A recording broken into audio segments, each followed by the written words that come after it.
لیے ان 3 سائنس کے باوجود بھی وہ مذکر نہیں مانا جاتا، مؤنث ہی مانا جاتا ہے۔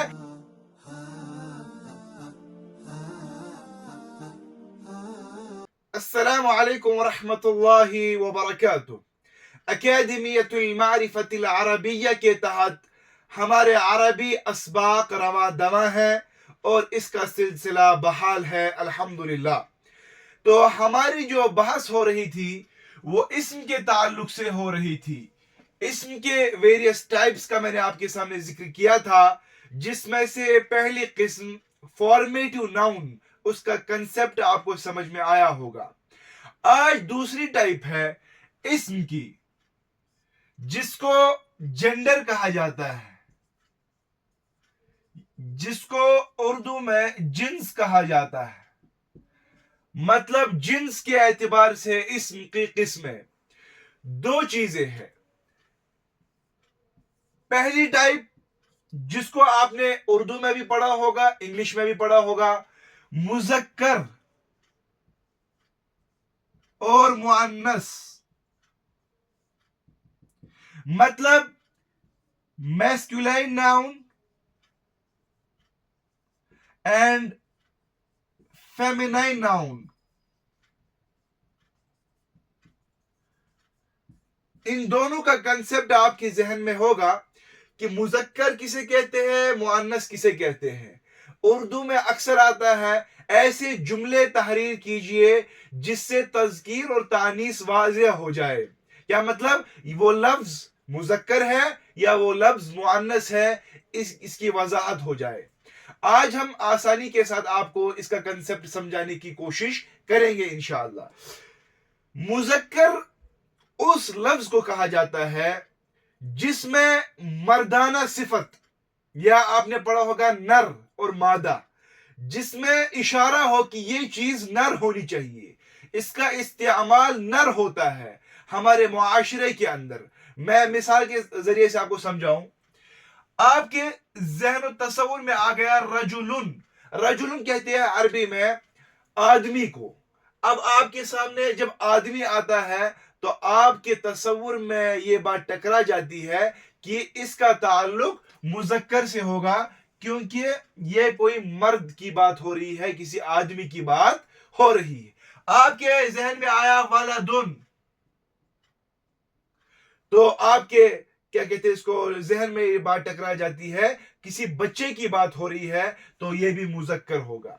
لیکن اب جو مرد نہ ہو، کوئی چیز ہے جس کا یہ پتہ نہیں ہے یہ مذکر ہے یا مؤنث ہے، لیکن اس کی صفت کو دیکھا جائے گا، اس کے عرف استعمال کو دیکھا جائے گا کہ معاشرے کے اندر اس لفظ کو مذکر پڑھا جاتا ہے، مؤنث پڑھا جاتا ہے۔ عرب نے اس کو استعمال کیسے کیا، قرآن نے اس کو استعمال کیسے کیا، یہ لفظ کا ٹیمپریچر کیا ہے۔ مثال کے طور پر، اور کچھ سائنس کے ذریعے سے، یہ بھی یاد رکھیے، کچھ سائنس کے ذریعے سے ان میں ڈیفرینشیٹ کیا جاتا ہے کہ یہ مذکر ہے یا مؤنث ہے۔ میں نے کہا کتاب، کتاب، یہ ایک کتاب ہے۔ اب یہ مذکر ہے یا مؤنث، چونکہ یہ نہ مرد ہے نہ عورت، لیکن اس کی صفت کتابن یہ نر جیسی ہے، اس کا استعمال عرب نے مذکر کیا ہے۔ اور دوسری بات، اس میں وہ سائنس نہیں پائی جا رہی جس سے یہ ثابت ہو کہ یہ مؤنث ہو سکتی ہے۔ یہ بات آپ ذہن نشین فرما لیجئے کہ جس لفظ میں مؤنث کی سائنس نہیں پائی جاتی وہ خود بخود مذکر بن جاتا ہے، میسکولائن ناؤن بن جاتا ہے۔ اسی طرح میں اگر آپ سے کہوں الرجل طویل، آدمی لمبا ہے، تو آدمی لمبا ہے تو اس کا مطلب ہوا ہم نے جو اس کی خبر بتائی طویل، تو اس کو ہم نے مذکر بنا دیا۔ اس کی بات انشاءاللہ آگے آئے گی کہ کس کو کس کے ساتھ جوڑا جاتا ہے۔ یہاں پر آپ یہ یاد رکھیے کہ الرجل اس کی صفت مرد ہے، یہ ایک خود مرد پر دلالت کرتا ہے۔ کتابن یہ ایک نر پر دلالت کرتا ہے، اور میں اس کو مذکر استعمال کیا گیا، اس لیے یہ کتابن جو ہے یہ میسکولائن ناؤن ہے، یعنی مذکر ہے۔ اب میسکولائن ناؤن کا دوسرا پارٹ، یعنی جو اس جینڈر کی قسم ہے فیمینائن ناؤن، اس کی کچھ سائنز ہے جس کی وجہ سے ہمیں یہ معلوم ہوتا ہے کہ یہ فیمینائن ناؤن ہے، میسکولائن ناؤن نہیں ہے۔ وہ کیسے پتا چلے گا ابھی بتائیں گے۔ فیمینائن ناؤن اس کا اپوزٹ ہے جینڈر کے حساب سے۔ جس لفظ کے ذریعے سے آپ کے خیال و تصور میں یہ بات بیٹھ جائے کہ یہ دلالت کرتا ہے کسی مادہ چیز پر، کسی عورت چیز پر۔ مثال کے طور پر میں نے کہا شجرتن، درخت، تو اس میں ایسی ایک سائن ہے جو خود بتاتی ہے کہ میرا استعمال، میرا یوز مؤنث ہوتا ہے نہ کہ مذکر ہوتا ہے۔ اب آپ سمجھ لیجئے سائنز آف فیمینائن ناؤن، جس کی وجہ سے آپ کو یہ پتا چلے گا یہ لفظ فیمینائن ہے نہ کہ میسکولائن۔ میں آپ کو ایک مثال دیتا ہوں، سائنز آف فیمینائن ناؤن، اس کی 3 ٹائپس ہیں۔ ان 3 ٹائپس کو جب دیکھا جاتا ہے تو خود بخود یہ پتا چلتا ہے کہ یہ لفظ مؤنث ہے، مذکر نہیں ہے۔ پہلا، جس لفظ میں گول تا ہو، ایسا تا، جیسے شجرتن، اس میں یہ جو گول تا ہے، جس لفظ میں یہ گول تا ہوگا اس کا مطلب یہ ہوگا کہ یہ لفظ مؤنث ہے، مذکر نہیں ہے۔ پہلا سائن گول تا۔ دوسری سائن جس کی وجہ سے یہ معلوم ہوگا یہ لفظ مؤنث ہے، مذکر نہیں ہے، جب ایک کا پتہ خود چل جاتا ہے تو دوسرے کی وضاحت خود بخود آٹومیٹکلی ہمیں پتہ چل جاتی ہے۔ دوسری سائن، اس کو ہم عربی میں الف مقصورہ کہتے ہیں۔ الف مقصورہ کہتے ہیں جس لفظ میں آخری حرف یا ہو، آخری حرف یا ہو، جس کے اوپر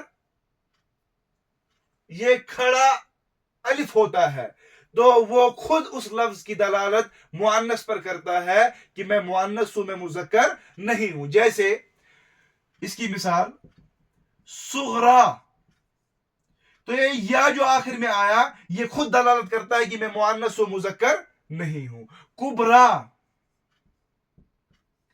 خود دلالت کرتا ہے کہ میرے بعد الف مقصورہ ہے، اس لیے مجھے کیا سمجھنا، مؤنث سمجھنا، مذکر نہیں سمجھنا۔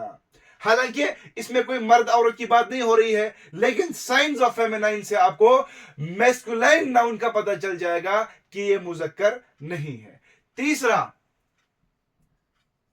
الف ممدودہ، جس کو ہم کہتے ہیں آخر میں الف اور حمزہ ہو، جس لفظ پر آخر میں گولتا ہو وہ مؤنث ہے، یا الف مقصورہ ہو مؤنث ہے۔ الف ممدودہ، مثال کے طور پر ہمراؤن، یہ جو الف حمزہ آیا یہ خود یہ بتاتا ہے کہ میں مذکر نہیں ہوں۔ اسی طرح بیضاء، اس میں بھی الف اور حمزہ آخر میں ہے، یہ پتہ دیتا ہے کہ میں مؤنث و مذکر نہیں ہوں۔ اسی طرح بہت سی ایسی مثالیں ہیں، بس آپ کو سائنز آف فیمینائن یاد رکھنی ہے کہ یہ چیزیں جس لفظ میں ہوں گی وہ مذکر نہیں ہو سکتا۔ ہاں، اب ایک اور بحث تھوڑا بہت سمجھ لیجئے، عرب نے اس کو استثنائی مسئلہ بتایا ہے۔ یہ ایکسپشنل کیس ہے۔ وہ کون سا کیس ہے وہ سمجھ لیجئے۔ اس کو کہتے ہیں نان ریئل فیمینائن۔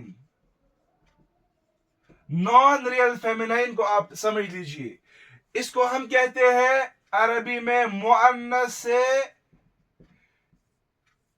سمائی اور قیاسی۔ اب میں نے آپ کو کہا کہ مؤنث میں وہ 3 چیزیں سائن جب ہوں گی تو آپ کو پتہ چل جائے گا، یا ایسا کوئی نام جس میں آپ کو لگے کہ یہ عورت کا نام ہو سکتا ہے، وہ بھی مؤنث کے اندر شمار ہوتا ہے۔ اب آپ نے وہ لفظ دیکھا جس میں یہ کوئی سائن نہیں پائی جاتی، جس کی وجہ سے آپ کے ذہن میں ٹکرا جائے گی یہ تو مذکر ہے جب وہ سائنس نہیں پائی جاتی. جیسے ارزن، ارزن کہتے ہیں زمین کو. اب میں نے آپ کو قاعدہ بتایا کہ وہ تین چیزیں اس میں نہیں ہے.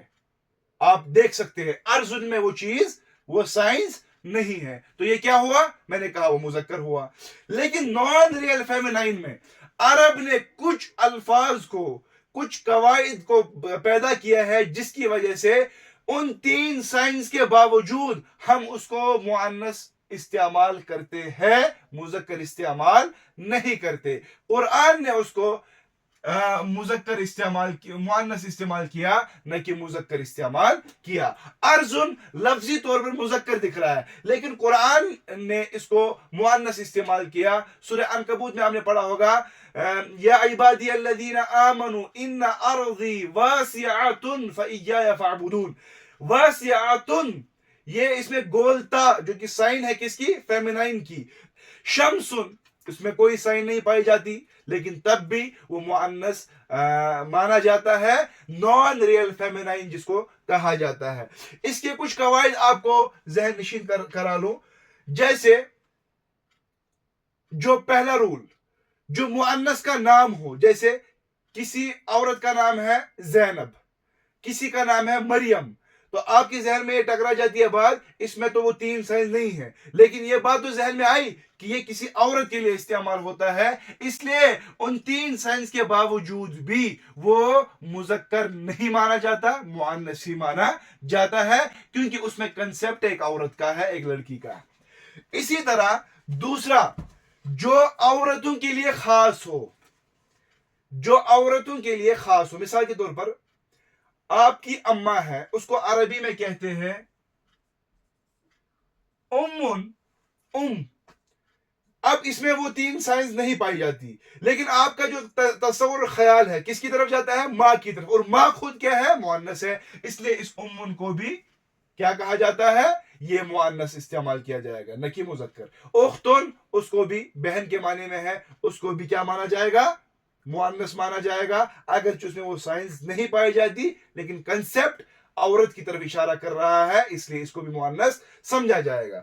اسی طرح کسی شہر یا قبیلے کا نام، یہ تیسرا قاعدہ یاد رکھیے، مذکر لفظ ہونے کے باوجود جس میں سائنس نہیں پائی جاتی تب بھی مؤنث استعمال ہوتے ہیں، جس کو نان ریئل فیمینائن کہتے ہیں. اس میں سے شہر یا قبیلے کا نام، جیسے میں کہوں آپ کو ایک شہر کا ہم نام لیتے ہیں، القاہرۃ، قاہرہ ایک جگہ ہے، تو جمیلتن، یہ گولتا تو اس میں واضح ہے کہ یہ کیا ہے؟ یہ دلالت کرتا ہے ایک شہر پر، اور وہ شہر کیا خود ہے؟ مؤنث ہے. مکہ ہے، مکتن مقدستن، یہ مکہ جو ہے یہ خود مؤنث استعمال ہوتا ہے.